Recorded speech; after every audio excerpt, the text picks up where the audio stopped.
Thank you very much, Speaker. In my last contribution before the winter break, I stood up and brought to the Chamber a number of concerns in relation to the TG Millner playing fields in Marsfield. In fact, it was one of the first things that I addressed when I was elected to this place, because the saga of TG Millner is one over a decade in the making. It's a single biggest piece of contiguous green open space that exists and is available in the city of Ryde and is highly needed. We have a fast-growing community. We are on track to exceeding our housing targets locally by over 300%. We're good heavy lifters when it comes to housing supply. So in order to make sure that the growth in a community like Ryde is sustainable, you need to invest in and create and activate open spaces like TG Millner. Over the course of that 10-year period, there has been clear bipartisan support. We've seen federal Labor members of Parliament, state candidates, local government representatives, and the same on the coalition side. In fact, at a community rally that was held on the 19th of July,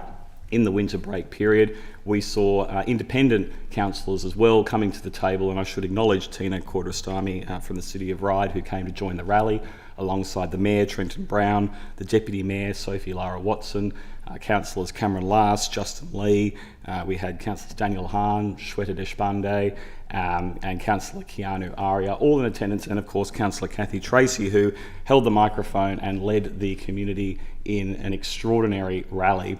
calling against what has been a pretty disappointing and concerning rezoning that's been permitted by a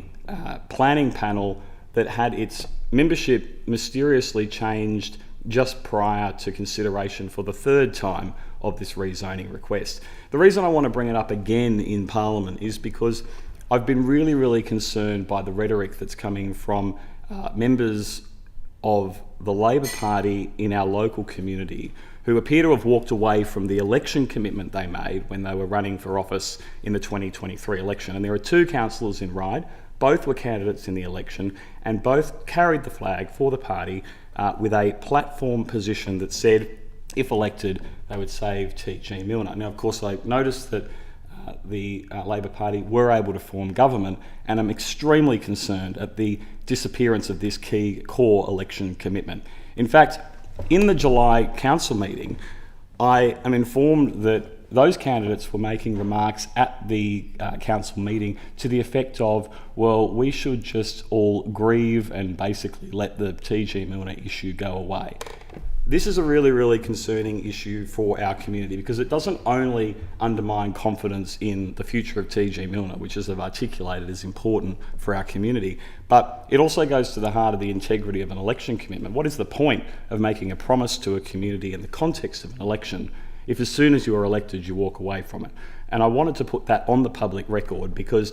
it then draws to question, well, what will they promise to our community in the future, and why should anybody pay attention or believe that those commitments will be honoured? So, to summarise, we have a position now where the government has the power to intervene in the decisions that have been made, to either call in the rezoning that has been approved, to make a firm commitment that it will not allow for the land to be sold or to be developed, as was promised before the election, and to use the powers that they have earned and have had entrusted in them by our local community so that they can honour that election commitment. It will be the single most important thing that they can do for the sustainability of our local community. It will be the single most important thing that they can do to demonstrate faith with the local community and the broader state who put them into office just over 2 years ago, and to see not only by the lack of action the walking away from that commitment, but now by the rhetoric of the local representatives who appear to be almost making excuses and justifying the decision and saying, well, it's all too hard, it's all going to be lost, there's basically no point in fighting, I think is a complete betrayal of the community and the responsibilities that they have as elected representatives on the local government to stand up for their local constituents. So I call again, as I have done now for well over 2 years in this place, in my time prior to that as mayor and as a councillor, even before that, on the government. And I'm not interested if it's a Liberal government or a Labor government, but the government, to use the powers that it has legally to ensure that A, its commitments are made to the local community, B, we are sustaining a community